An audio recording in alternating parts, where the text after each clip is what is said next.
The first package in the tidyverse space is readR or readR.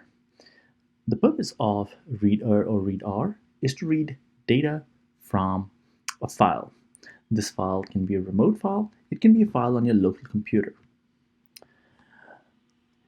It can read data from files and can read data from multiple types of files, including CSV files or comma-separated value files, Excel files. It can read data from tab-separated value files.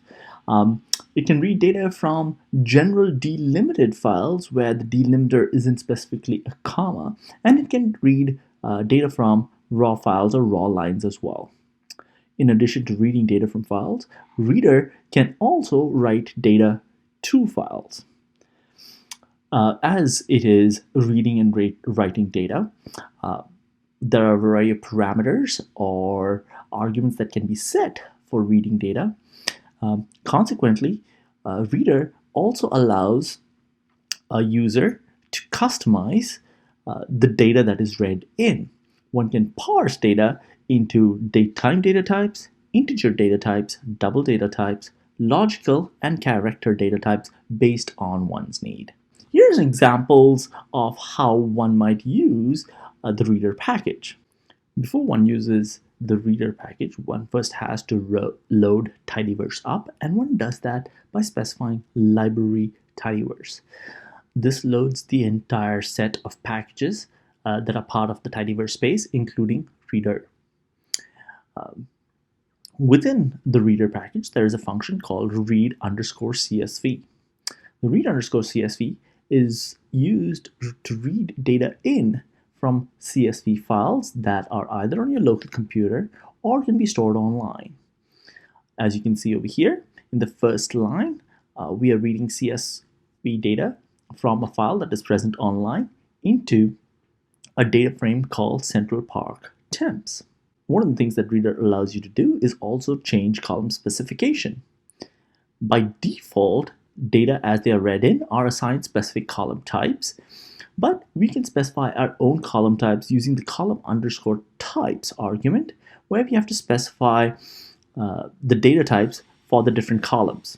In this case, we have 3 columns in the file: year, month, and temperature.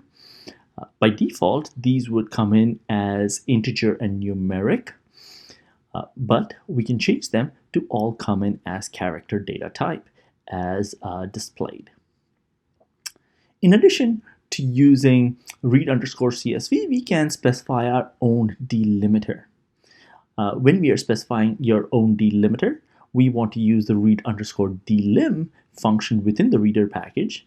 In this case, the delimiter parameter is going to be set to the delimiter that you have separating your different columns. When we are reading from the same file, the delimiter can be set to a comma once again. In addition to reading data in, we can also determine if we want to skip rows or indicate if the data file has a column header. In this case, using the read_delim, we can specify that our data frame or data file actually does have column names. And we can also indicate if we want to skip any rows using the skip argument present in the read_delim function. One can also write data out using write_CSV, where you have to specify the name of the data frame and the file one wants to write this data out to. One can also copy and paste data from a clipboard using the clipboard function. As mentioned earlier, the readR package allows one to parse data or change the data type while the data is in the data frame.